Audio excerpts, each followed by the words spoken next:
I'm Antoinette B, I'm definitely an addict. And when I'm glad that y'all gave me the opportunity to share, because I know about it before the concepts. And so we have a lot of people saying that they are not doing the concepts. Well, they claim they're not doing them, but I had to sit down and I had to study the concepts. And when I studied the concepts, I found out almost everybody's doing the concepts. And I'm not a spokesman for Narcotics Anonymous, so I'm just gonna have to share my experience, my strength, my hope. Y'all doing a lot, making a lot of noise, it's kind of distracting, so I'm just gonna do the best I can. Okay, but I wanted to share when I got clean, it wasn't a basic text. And in order for us to have a spiritual awakening, we needed a program. We didn't have a written program. We had a little white book and we were using the big book. But I'm used to adversity. I'm not no stranger as far as adversity is concerned. Because when I had 13 months of abstinence, I remember tying the sheet around my neck and the sheet to the light fixture and jumping off of the side of the bed, trying to commit suicide. And at that time, I had a spiritual awakening. I got clean January 25th, 1982. And I had a spiritual experience when the disease came for me. And I'd rather have killed myself than use drugs. And I heard God, when God spoke to me, could you mute yourself, please? I got a speech impediment, it's bad enough without the distraction. Please mute yourself. And so what had happened was,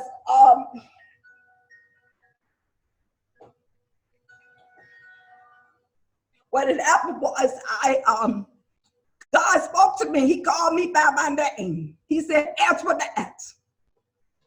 And I looked, I'm like, what? He said, Antoinette. He said, you don't want to die. I said, I don't. He said, you don't know how to live, and how to live is in the steps. And I got a moment of clarity at that point. We didn't have any step work that we did. We did AA step work. And I wanted the fellowship of Narcotics Anonymous. I wanted us to be different. And so I had written, in 1983, I had written steps, working sheets. I did working sheets for all 12 of the steps. I did working sheets just for all 12 of the steps in 1983 and 85. I did steps. And I'm not a stranger to NAS. I've had a tangle with them several times. But this is back to the basic. And we didn't have a program. We didn't have a Narcotics Anonymous program. So I wrote 12 sheets. Nobody had, they had 3 sheets, step 1, step 2, and step 3. Nobody had all 12 sheets. So I wrote a sheet for every step, 12 questions for all 12 steps. The people would fight me because they didn't want to write. They did not want to write on all 12 steps. And so I went through a fight with that. I was on the circuit for 25 years, going around teaching people how to work the 12 steps of Narcotics Anonymous. Because I wanted us to be separate, and I wanted us to be different, you know, from the other 12-step programs. Now I roll back to the basic, and it's a study guide, because when we got the basic text, we didn't know what to do with it. I went to the world. The only reason why this is like conference approved or fellowship approved is because I wouldn't sign papers and I wouldn't take no money. I wouldn't sell out. And I got it copyrighted protected because I didn't want the World Service Office to steal it and compromise the integrity of the document. Now, I can tell you who I talked to in the World Service Office, and she told me to cease and desist from all use of the basic text. And so what had happened, I told her this. I said, if this literature is not of God, I said, it's not going to go across the street. I said, but if back to the basic is of God, I said, no power on earth can stop it. It was in 35 years, they've been using it for 35 years. And it's in over 160 countries, and the World Service Office haven't gotten a dime off of it. So, people say that people can't write literature. When I got clean, I couldn't write literature. It was literature if it was written for addict and by addict. It was Narcotics Anonymous literature. But then we got the world, they're going to tell us we can only use conference-approved literature. And the thing about the conference-approved literature is the literature was written by Hazelden and by professional writers. So that's saying the only literature that we can use in our meetings is literature that was not written for addicts and by addicts. So we have the Hazelden literature. I know we paid them $400,000 to write the 1980, the fourth edition in 1984. We received $400,000. We received $100,000 from Hazelden to write the It Works Out Why. That is definitely literature that wasn't written for addicts and by addicts. But to make a long story short, we had the basic text and the people didn't know how to use it. I was dealing with these addicts and their brains had been fried. We would start reading the first part of the paragraph, we get to the last of the paragraph, they couldn't remember what the first sentence was. So that's why I sit down and I start writing questions. Now we got the great book. I've written back to the great book. These are study tools. I did not write this literature like I created something, I made something up. What I did was I took the conference approved literature and I made a study guide so that addicts like you and me could study the literature. Now, we talking about writing literature. This is the only fellowship I know that's got five different literatures, five different basic texts, basically. We got the basic text. We got the flat book, step study. We got the green and gold. We got the journey continue. We got guided principles, and each one of those literatures say different things. And then we wonder why we got problems in the rooms of Narcotics Anonymous. If you got five different written programs, you'd have a problem too, because we got people, they not on the same page, ain't no unity. But when I'm talking about this stuff, we doing a lot of voting around here. We calling it group conscience.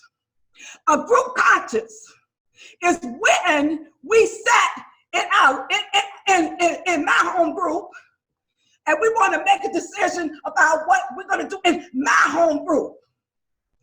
But when, I'm going to tell you when it turns from being a tradition to being a concept. When I take my vote and you take your vote, we got 20 groups, they got their votes, and when they come together with all those group consciences, we got a group consensus. A group consensus is not a group conscience.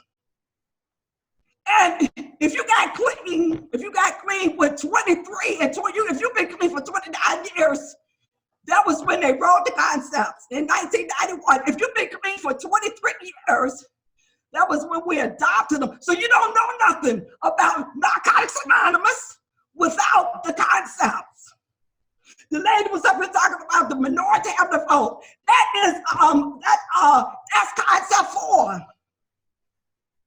That ain't got nothing to do with the traditions were written to give the service, to make it so that the service structures could function expeditiously and responsibly without being responsible responsible so they can function faster, better, without being responsible to the groups that they serve. Now, as soon as we say the word administrative structure, when we say you can have some administrative structure and a service structure.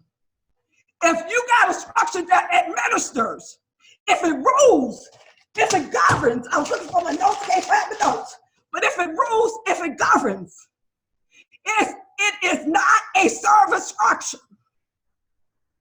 Now, on this vote, we run around, we're doing, putting out a motion. If we don't have a right to vote what another group should and should not do, because each group is autonomous. Autonomous means it's separate. Each group is completely self-governing. So here's what we do: the group consensus. We call it a group conscience, or I think it was it's concept 11. It talks about the collective conscience of the fellowship. Ain't no such thing. That's why they had to make 12. They had to make 12 more principles. The principles, we only have the 12 principles. The Narcotics Anonymous program is the 12 principles of the 12 steps and the 12 principles of the traditions.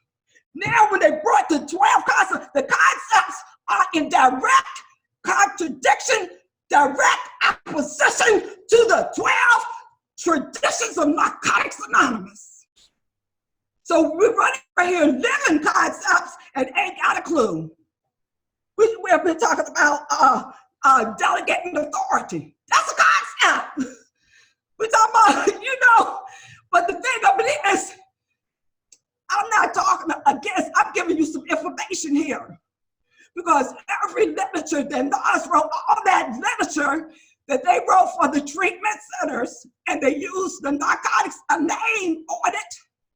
We got a tradition that we're not supposed to let our name. We can't let the people use our name to make money. But okay, somebody, they took a vote. They didn't do a group conscience.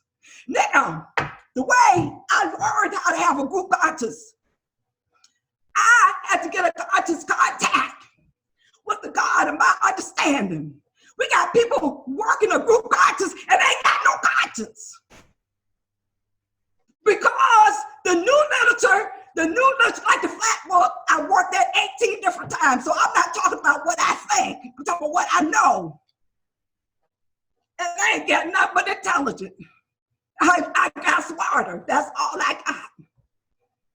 And I can understand the way our literature, our fellowship is flooded with all this dope literature that addicts can't stay clean.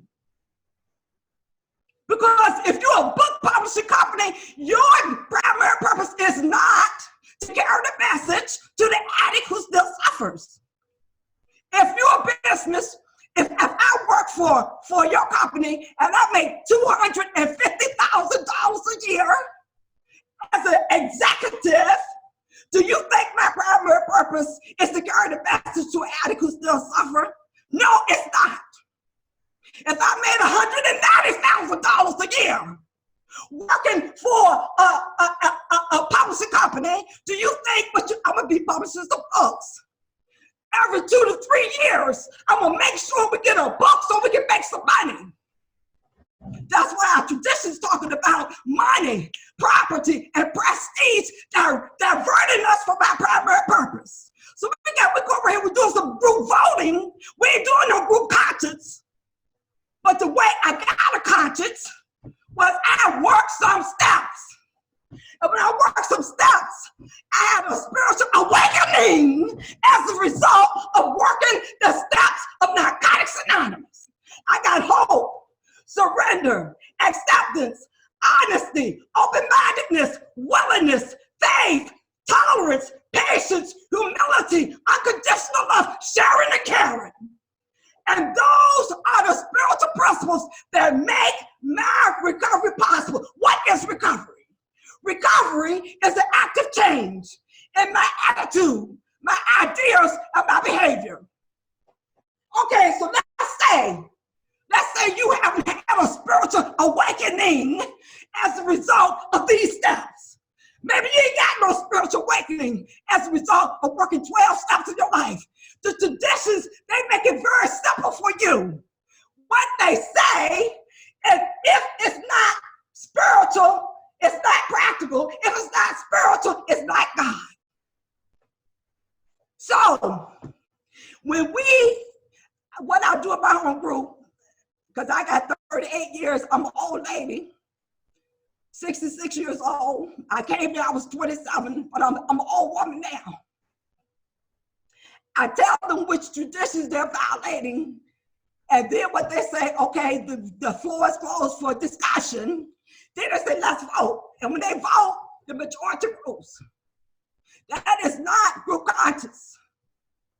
I cannot vote in my home group to dictate, to censor, to decide, or to rule another group.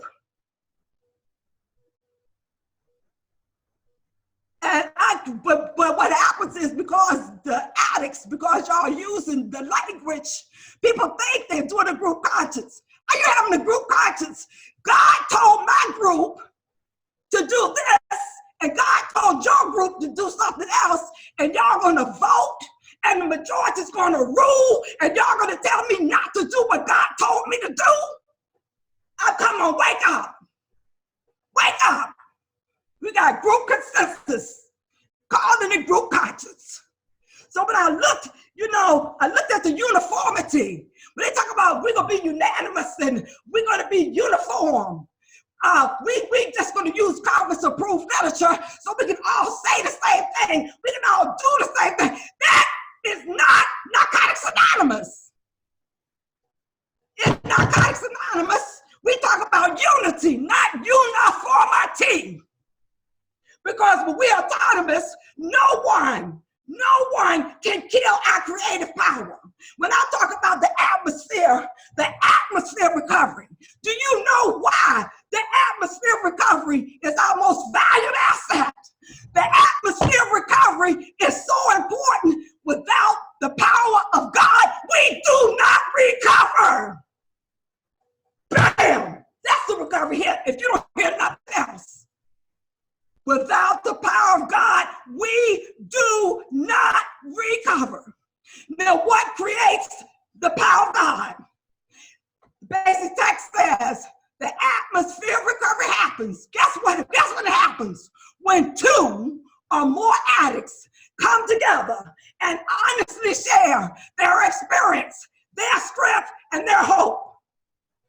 You can't even hardly get a group. You can't go in a meeting hardly find a group conscience. God ain't nowhere. I'm just breaking it down. In recovery and relapse, when I got clean, they said we have never ever, they had to take that out. We've never ever seen an addict relapse who lives the Narcotics Anonymous program. And like I'm saying now, here's Nas. I'm not gonna talk against that. I'm just gonna break down the facts. Our representative came and told us that we were gonna have a 6th edition so that they could get the stories in, of the addicts, like from these other countries, because we're international, we're worldwide. And that sounds like a good idea. And that is, I got it right here. Where is that? I got it. I can't find it. Here it is. The 6th edition. Drug replacement therapy is in our literature. Methadone is in our literature. Now, this is the first thing we do is stop using drugs. Can we trust an administrative body that rules us, that controls us, that we're slaves, and we can't even trust them with our literature? Drug replacement therapy is in our literature. I never thought I would see the day. Our trusted servants have failed us. Our trusted servants have failed us.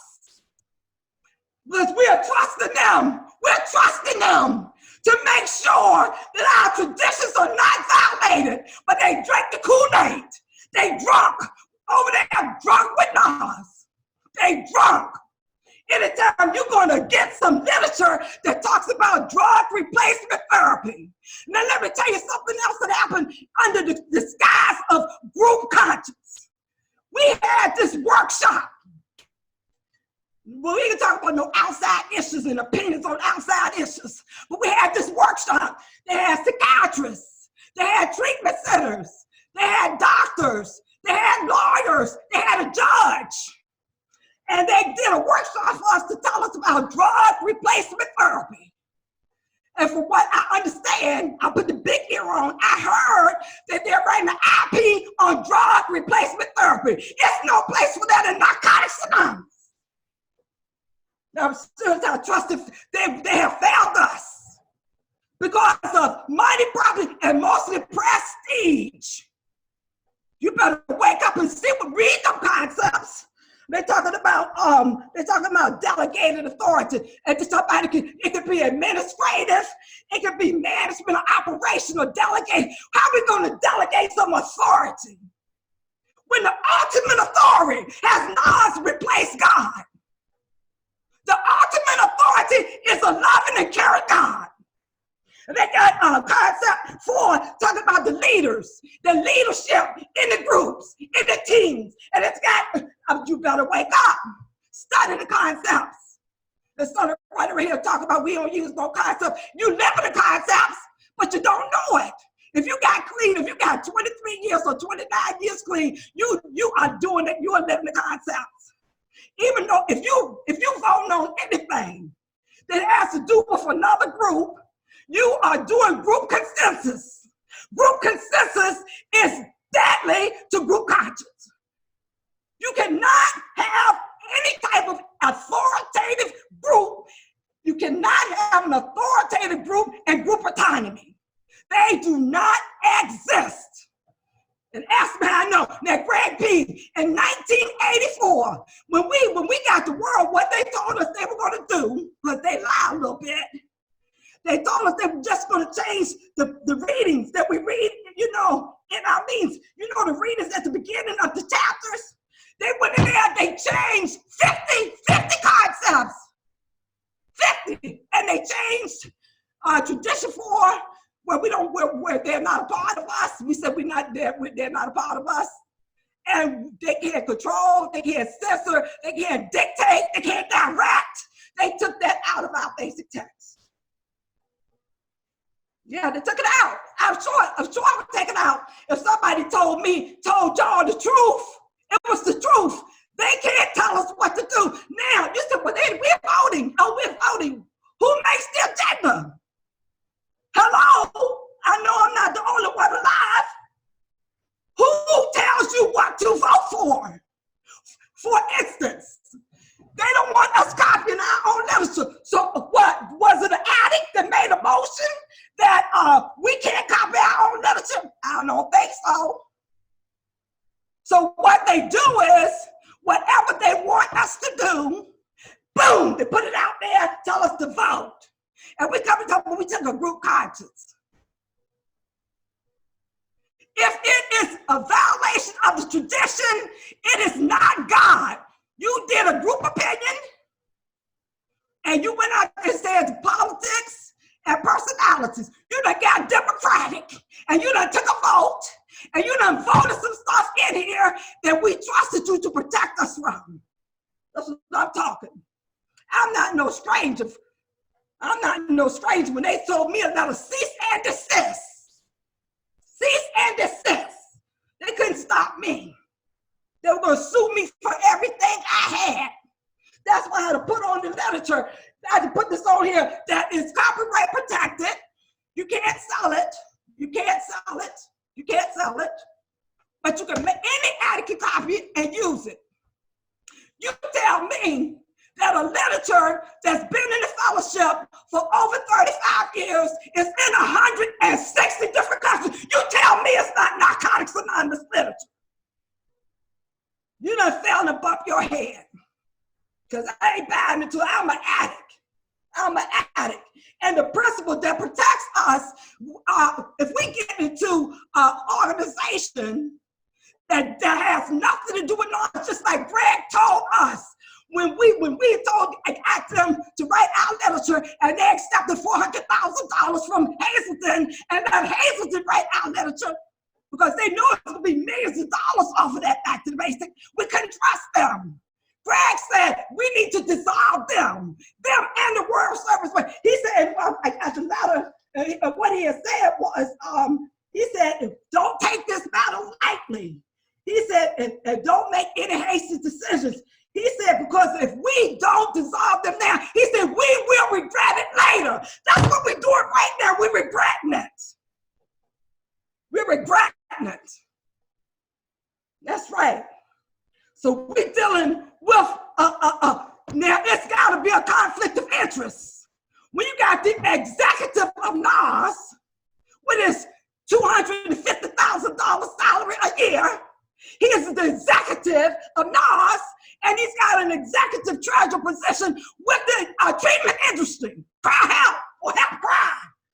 Yeah, I can see him writing literature for the help for the treatment center industry, and we are trusting these people with our recovery. When you gonna wake up?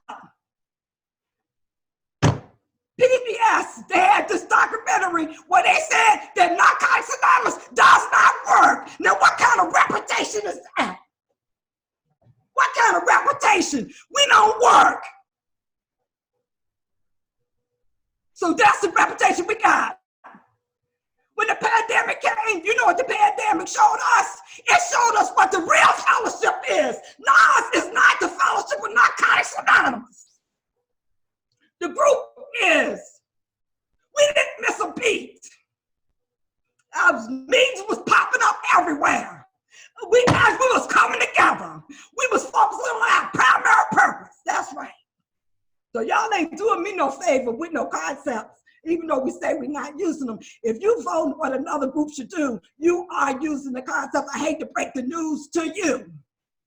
Now you can say that you ain't, but I'm telling you that you is. And that's the bottom line. Anyway, that's all I got.